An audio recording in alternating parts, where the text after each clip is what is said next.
Chapter 36. The Sunday Cab. One morning, as Jerry had just put me into the shafts and was fastening the traces, a gentleman walked into the yard. "Your servant, sir," said Jerry. "Good morning, Mr. Barker," said the gentleman. "I should be glad to make some arrangements with you for taking Mrs. Briggs regularly to church on Sunday mornings. We go to the new church now, and that is rather further than she can walk." "Thank you, sir," said Jerry, "but I've only taken out a 6 days' license, and therefore I could not take a fare on a Sunday. It would not be legal." Author's note: 6 days' license. A few years since, the annual charge for a cab license was very much reduced, and the difference between the 6 and 7 days' cabs was abolished. "Oh," said the other, "I did not know yours was a 6 days' cab, but of course it would be very easy to alter your license. I would see that you did not lose by it. The fact is, Mrs. Briggs very much prefers you to drive her." "I should be glad to oblige the lady, sir, but I had a 7 days' license once, and the work was too hard for me and too hard for my horses. Year in and year out, not a day's rest, and never a Sunday with my wife and children, and never able to go to a place of worship, which I'd always been used to do before I took to the driving box.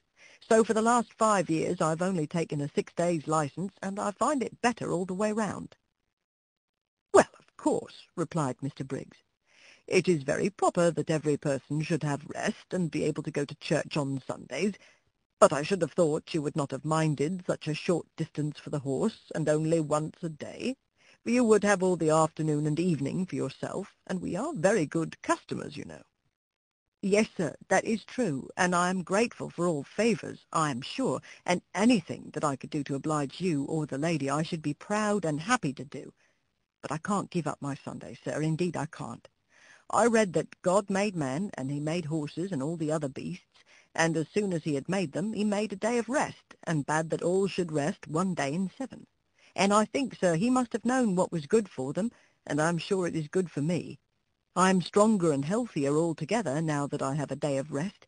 The horses are fresh, too, and do not wear up nearly so fast. The 6-day drivers all tell me the same, and I've laid by more money in the savings bank than ever I did before. And as for the wife and children, sir, why, heart alive, they would not go back to the 7 days for all they could see." "Oh, very well," said the gentleman. "Don't trouble yourself, Mr. Barker, any further. I will inquire somewhere else." And he walked away. "Well," says Jerry to me, "we can't help it, Jack, old boy.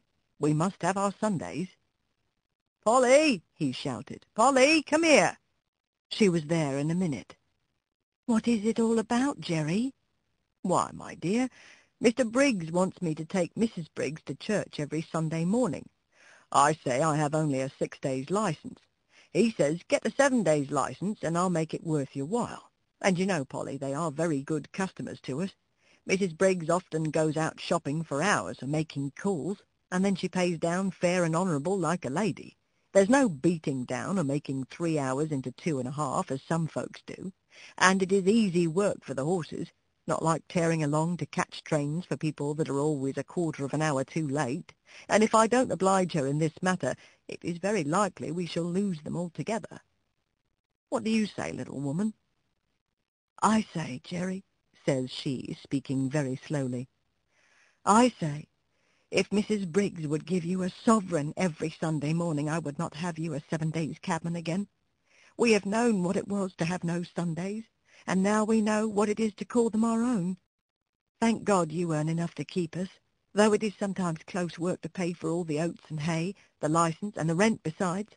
But Harry will soon be earning something, and I would rather struggle on harder than we do than go back to those horrid times when you hardly had a minute to look at your own children, and we never could go to a place of worship together, or have a happy, quiet day.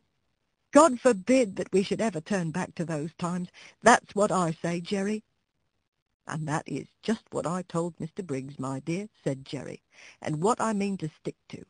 So don't go and fret yourself, Polly," for she had begun to cry. "I would not go back to the old times if I earned twice as much. So that is settled, little woman. Now cheer up, and I'll be off again to the stand." 3 weeks had passed away after this conversation, and no order had come from Mrs. Briggs, so there was nothing but taking jobs from the stand. Jerry took it to heart a good deal, for of course the work was harder for horse and man, but Polly would always cheer him up and say, "Never mind, father, never mind. Do your best and leave the rest. 'Twill all come right some day or night." It soon became known that Jerry had lost his best customer, and for what reason. Most of the men said he was a fool, but 2 or 3 took his part. "If working men don't stick to their Sunday," said Truman, "they'll soon have none left. It is every man's right and every beast's right. By God's law we have a day of rest, and by the law of England we have a day of rest, and I say we ought to hold to the rights these laws give us and keep them for our children."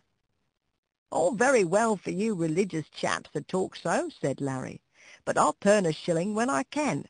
I don't believe in religion, for I don't see that your religious people are any better than the rest."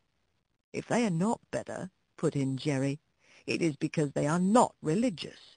You might as well say that our country's laws are not good because some people break them. If a man gives way to his temper and speaks evil of his neighbor and does not pay his debts, he is not religious. I don't care how much he goes to church. If some men are shams and humbugs, that does not make religion untrue. Real religion is the best and the truest thing in the world, and the only thing that can make a man really happy or make the world any better."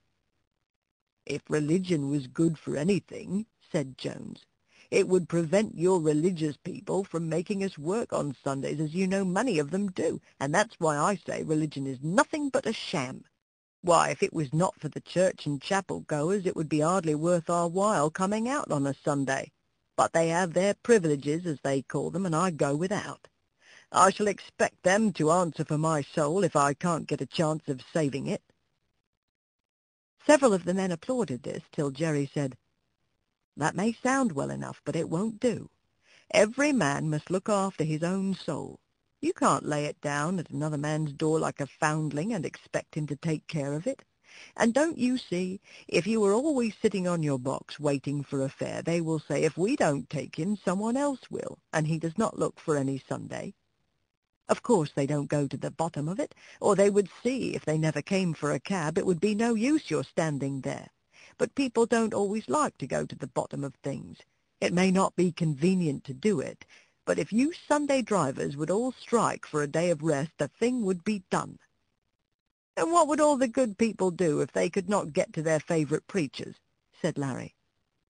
"'Tis not for me to lay down plans for other people," said Jerry. "But if they can't walk so far, they can go to what is nearer. And if it should rain, they can put on their mackintoshes as they do on a weekday. If a thing is right, it can be done. And if it is wrong, it can be done without, and a good man will find a way. And that is as true for us cabmen as it is for the churchgoers."